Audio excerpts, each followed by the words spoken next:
할렐루야. 우리 할렐루야 찬양대의 찬양과 신뢰악단의 연주 하나님께서 기쁘게 받으신 줄로 믿습니다.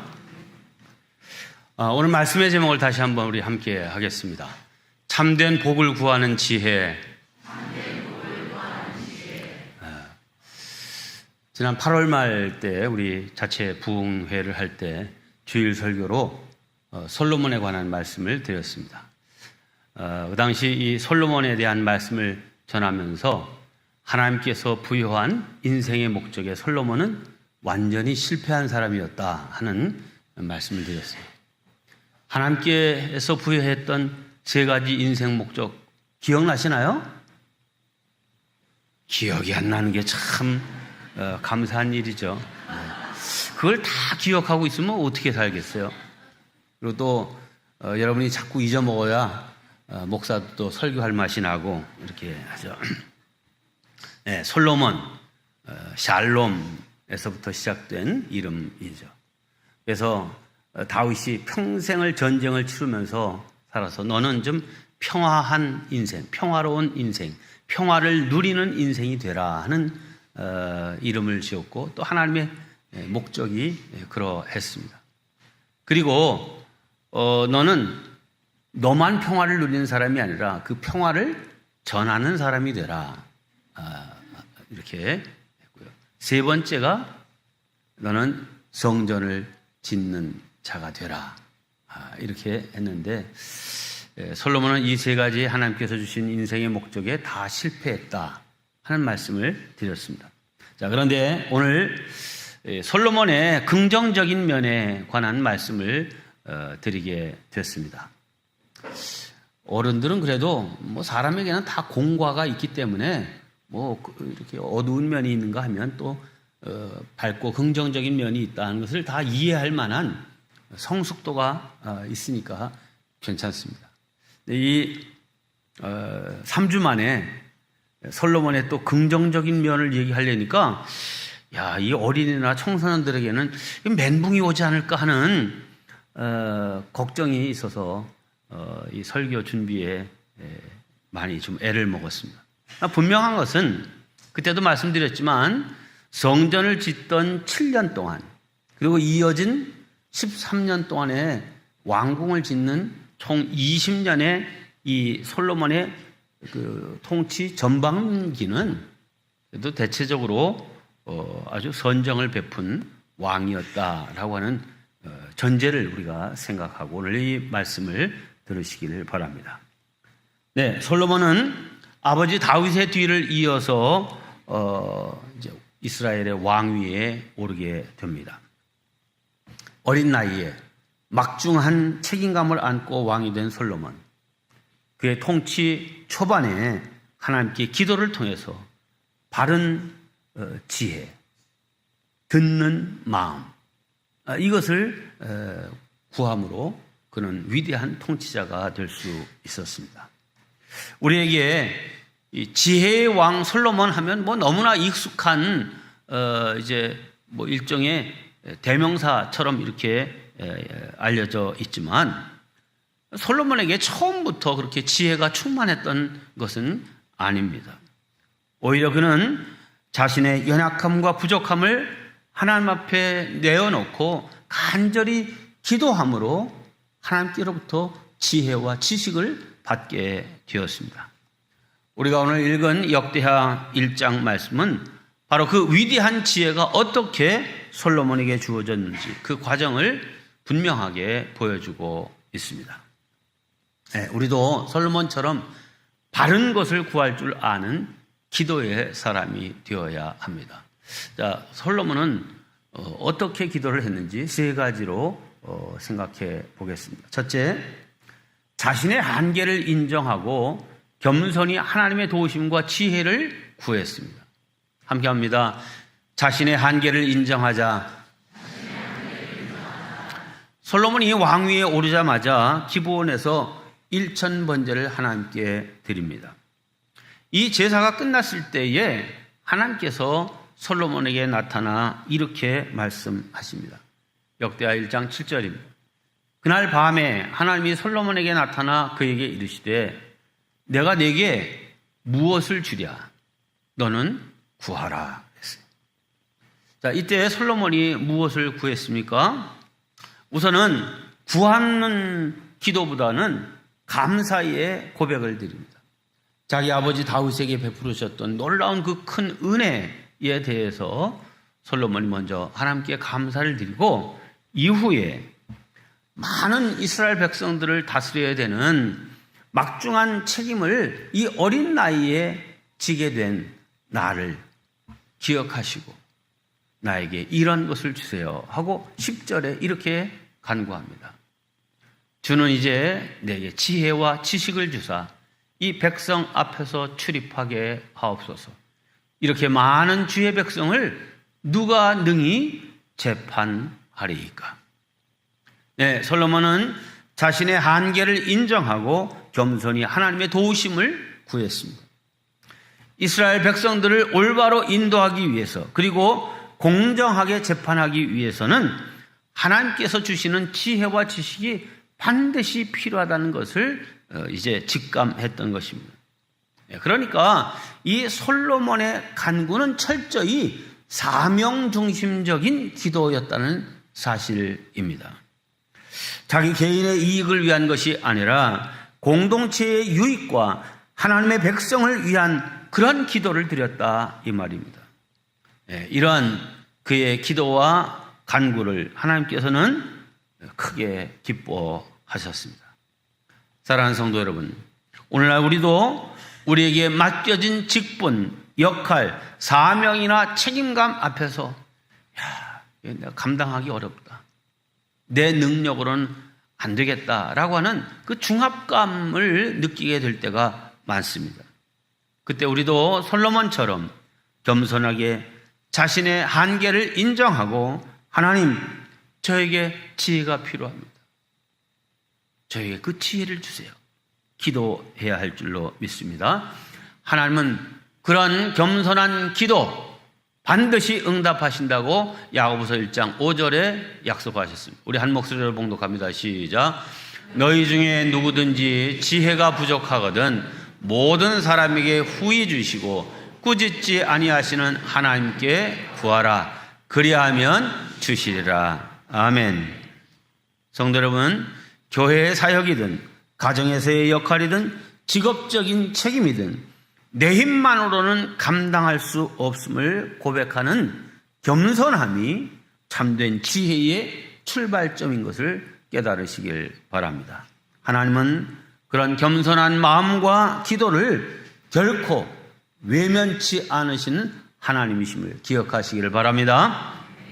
두 번째, 솔로몬은 개인적인 유익보다 공동체와 사명을 위한 지혜를 구했습니다. 함께합니다. 공동체와 사명을 위한 지혜를 구하자. 솔로몬의 기도의 핵심은 개인의 부귀와 영화를 위한, 혹은 자신의 권력을 공고히 하기 위한 그런 간구를 드린 것이 아니라 이 하나님의 백성을 올바로 다스리고 또 공정한 재판을 하기 위한 지혜와 지식을 구했다 이 말입니다. 11절은 솔로몬이 구하지 않은 것이 무엇이었는지를 분명하게 밝혀주고 있습니다. 11절 말씀입니다. 하나님이 솔로몬에게 이르시되 이런 마음이 내게 있어서 부나 재물이나 영광이나 원수의 생명을 멸하기를 구하지 아니하며 장수도 구하지 아니했다.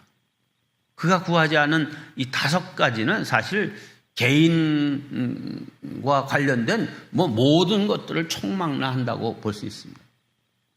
오직 내가 내게 다스리게 한 내 백성을 재판하기 위하여 지혜와 지식을 구했다. 이렇게 말씀합니다. 네, 개인의 유익보다 공동체와 사명을 위한 지혜를 구하는 것이 우리에게 우선이 되어야 될 줄로 믿습니다. 만약 솔로몬이 이때 내가 너에게 뭘 해줄랴, 너는 내게 구하라 할 때 개인의 권력을 더 공고히 할 힘이나 전쟁에서 승리할 군사력이나 혹은 개인적인 장수나 부를 구했더라면 어떻게 됐을까?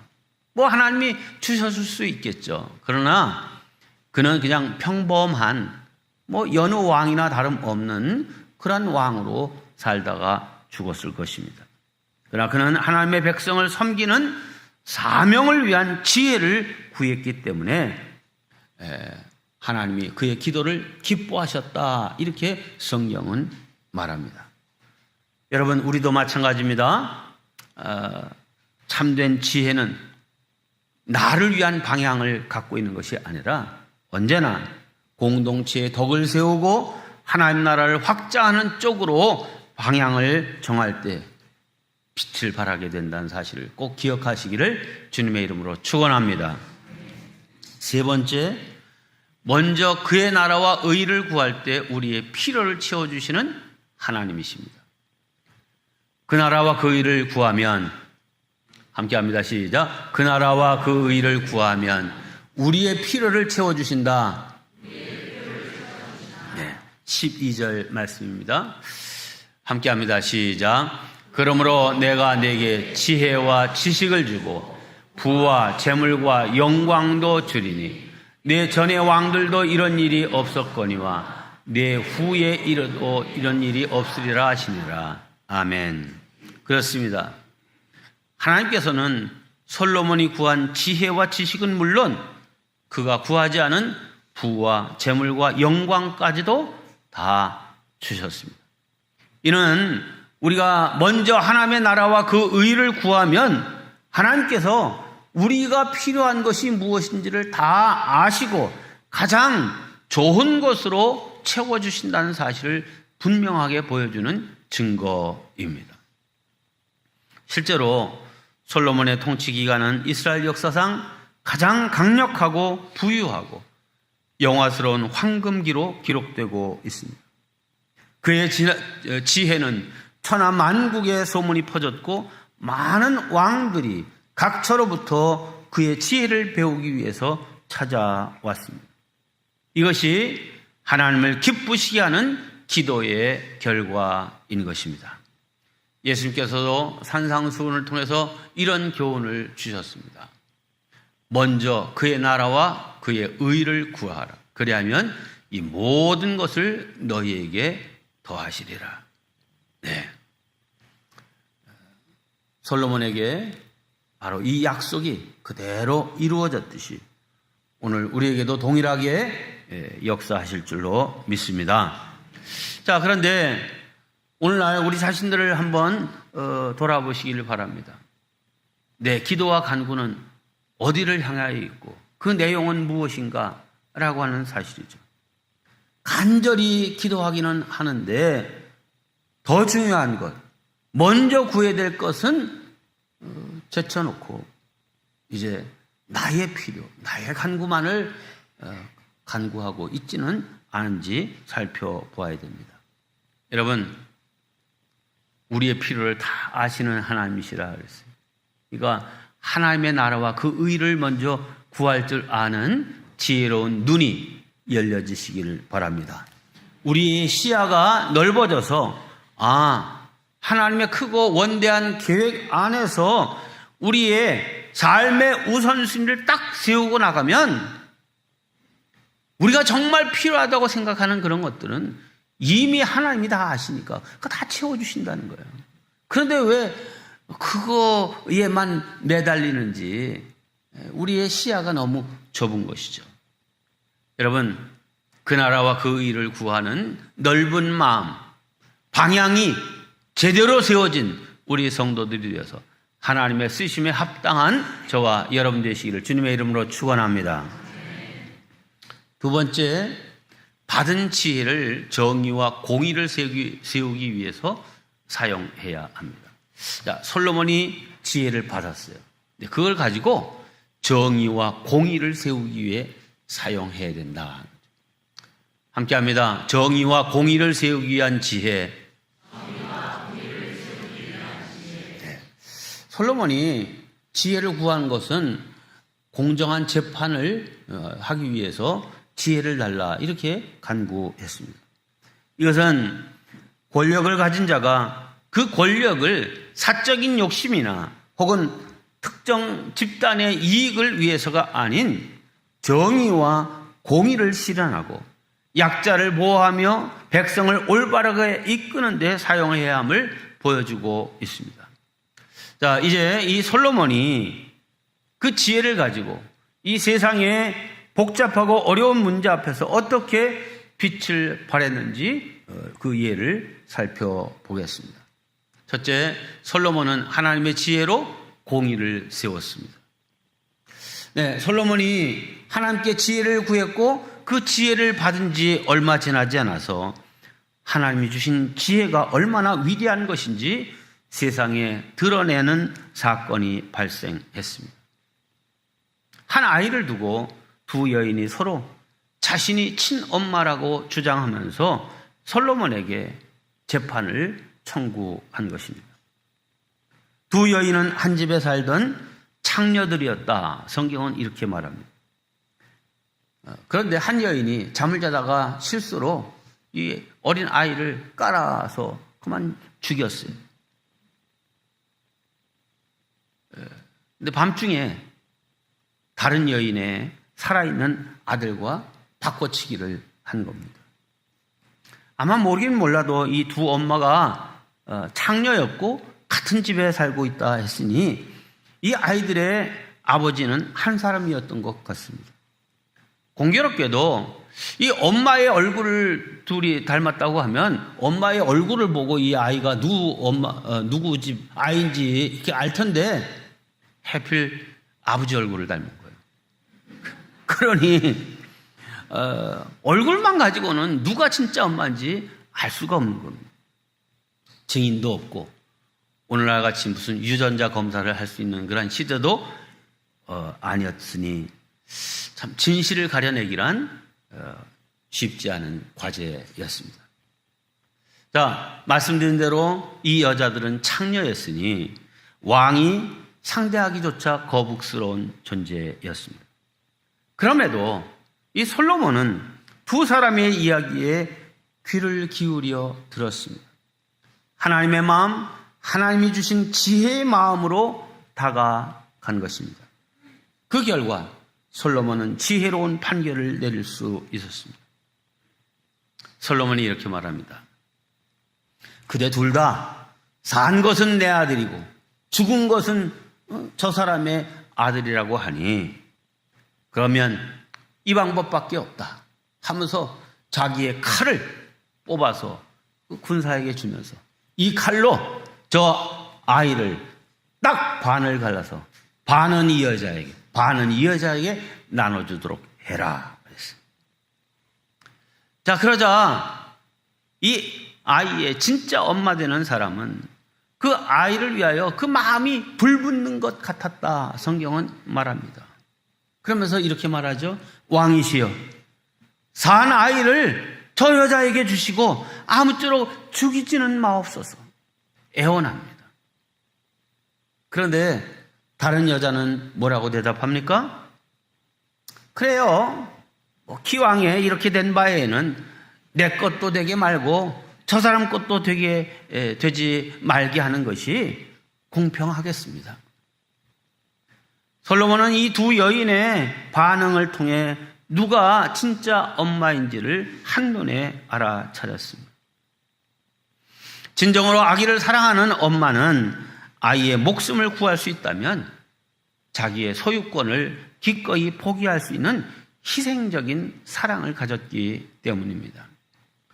솔로몬은 산 아이를 이 여인에게 주고 결코 죽이지 마라. 이가 이 아이의 친엄마다. 이렇게 판결을 내렸습니다. 이 재판은 단순히 솔로몬의 영특함에서 나온 것이 아니었습니다. 이것은 하나님께서 솔로몬에게 주신 지혜에서 나온 깊은 통찰력과 분별력에 근거한 것이었습니다. 그는 인간의 마음 깊은 곳에 있는 본질적인 사랑과 이기심, 욕심을 꿰뚫어 볼 수 있었고 그것을 통해서 감쪽같이 위장된 거짓을 밝혀낼 수 있었던 것입니다. 성도 여러분, 이 재판 이야기를 통하여 우리에게 가르쳐 주시고자 하는 하나님의 교훈이 있습니다. 그것은 생명의 문제가 소유권이나 분배의 문제로 왜곡시키지 말라 하는 그런 교훈입니다. 즉 생명을 생명으로 다루고 그 생명을 살리려는 마음이야말로 하나님이 우리에게 기대하시는 마음이다 이 말입니다. 그렇습니다. 이 아이의 소유자가 누구냐 혹은 어떻게 그 소유를 공정하게 분배하느냐 이런 문제가 아니라는 것입니다. 자, 이러한 사람의 심리, 그 마음속에 들어있는 공정에 대한 그것을 솔로몬이 알고 자기의 칼을 군사에게 주면서 공정의 문제를 지금 하는 거 아니에요? 이 아이를 딱 갈라 두 여자에게 똑같이 나눠줘라 하는 겁니다. 자, 그런데 이게 공정의 문제로 해결될 문제가 아닌 것이죠. 문제는 생명을 살리는 것입니다. 우리가 어떤 문제를 바라볼 때 세상의 관점, 무슨 공정의 관점, 소유의 관점 이런 것으로 보는 것이 아니라 하나님의 관점, 생명의 관점에서 볼 수 있는 눈이 열려야 그게 참 지혜의 눈인 것입니다. 사실 죽고 사는 문제라고 하면 소유권은 의미가 없습니다. 아무리 정의롭고 공정한 분배라 할지라도 생명이 죽는 문제 앞에서는 아무런 의미가 없는 것입니다. 가짜 엄마가 뭐라고 얘기합니까? 내 것도 되게 말고 내 것도 되게 하지 말자 하는 이 생각. 이게 사람을 죽여서 공정을 추구하는 거잖아요. 내 아이는 이미 죽었으니 네 아이도 죽으면 이게 공정한 거다. 공평한 거다. 이렇게 생각하는 것은 모두를 죽이는 생각인 것입니다. 자, 진짜 엄마는 생명을 생각하고 있다면 가짜 엄마는 저 아이마저 죽는 것이 공평한 일이라고 생각했습니다. 그러니까 이 재판은 모든 것을 소유권이나 공정한 분배의 문제로 돌리려는 시각으로부터 생명의 문제로 관점을 바꿀 것을 우리에게 요청하고 있는 것입니다. 이 소문은 온 이스라엘에게 퍼졌고 백성들은 솔로몬을 경외하게 되었습니다. 열왕기상 3장 28절 말씀 함께 봉독합니다. 시작. 온 이스라엘이 왕이 심리하여 판결함을 듣고 왕을 두려워하였으니 이는 하나님의 지혜가 그의 속에 있어 판결함을 봄이더라. 아멘. 이 판결이 솔로몬의 영특함으로 한 것이 아니라 그 속에 하나님의 지혜가 있어 이렇게 판결한 것을 알고 솔로몬을 두려워했다, 경외했다 이렇게 말합니다. 네, 우리에게도 생명을 살리는 지혜, 그 사람 속에 있는 이기심과 어떤 자기중심적인 그러한 것, 그것은 때로 공정함이라는 것, 분배라고 하는 것, 뭐 이런 것으로 포장될 수 있지만 거기에 진정한 생명과 사랑은 없는 이런 것을 분별할 줄 아는 지혜가 우리에게 있어야 될 줄로 믿습니다. 자, 오늘 우리가 배워야 될 교훈이 무엇입니까? 첫째, 참된 지혜의 근원은 하나님이시라는 것입니다. 우리가 세상에서 아무리 많은 지식을 쌓고 경험을 축적한다 해도 그 지식과 경험만으로는 해결할 수 없는 문제들이 참으로 많습니다. 그러므로 우리가 삶의 복잡한 딜레마 앞에서 방황하고 있을 때 우리가 해야 될 일은 솔로몬처럼 하나님께 겸손히 지혜를 구하는 기도가 필요한 것입니다. 하나님, 나의 지식이나 나의 경험 또 나의 능력으로는 이 문제 바르게 해결할 수 없습니다. 하나님의 지혜가 필요합니다. 하나님, 이 문제의 통치권을 하나님께 내어드립니다. 하나님이 해결해 주십시오 라고 하는 이런 자세를 가질 때에 하나님의 지혜가 우리에게 임하게 되고 그 문제를 하나님의 방법으로 해결할 수 있게 될 것입니다. 이러한 하나님의 지혜의 사람들 다 되시기를 주의 이름으로 축원합니다. 두 번째, 지혜는 공동체와 공의를 위해 사용될 때 빛을 발하게 된다는 사실입니다. 말씀드린 대로 솔로몬이 개인적인 유익만을 위해서 구한 것이 아니라 백성들을 올바르게 재판하기 위해서 지혜를 구한 결과 그 지혜는 공의로운 판결로 이어져 이스라엘 공동체의 평화와 질서를 세울 수 있었습니다. 오늘날 우리 사회도 끊임없는 갈등과 불의로 몸살을 앓고 있습니다. 가정, 직장, 교회, 사회의 다양한 영역에서 우리가 솔로몬처럼 공동체를 사랑하고 공의를 추구하며 사랑으로 문제를 해결하려고 하는 지혜를 구할 때 그 지혜는 강력한 힘을 발휘하게 될 줄로 믿습니다. 우리나라가 세계 선진국 대열에 올라서고 있다고는 하지만 아직도 우리 사회의 오랜 그 갈등의 구조를 넘어서지 못하고 있습니다. 여기서 필요한 것은 얼마나 세상적인 악한 지혜가 아니라 위로부터 오는 지혜, 하나님의 지혜가 필요한 줄로 믿습니다. 세 번째, 하나님이 주신 지혜는 사랑과 희생의 마음이 누구에게 있는지를 분별할 줄 알게 합니다. 두 여인의 재판에서 솔로몬의 지혜는 결국 참된 어머니의 사랑, 즉 희생적인 사랑을 통해 진실을 밝혀냈습니다. 지혜는 단순히 머리로 계산해서 처리하는 것이 아니라 그 속에 있는 마음을 헤아리고 참된 가치를 분별하는 것입니다. 오늘 우리가 어떤 선택의 갈림길에 섰을 때 내가 하려고 하는 결정이 이것이 나의 사랑과 희생을 동반하는 결정인지 아니면 나의 이기심과 욕망을 성취하려고 하는 결정인지를 살펴야 됩니다.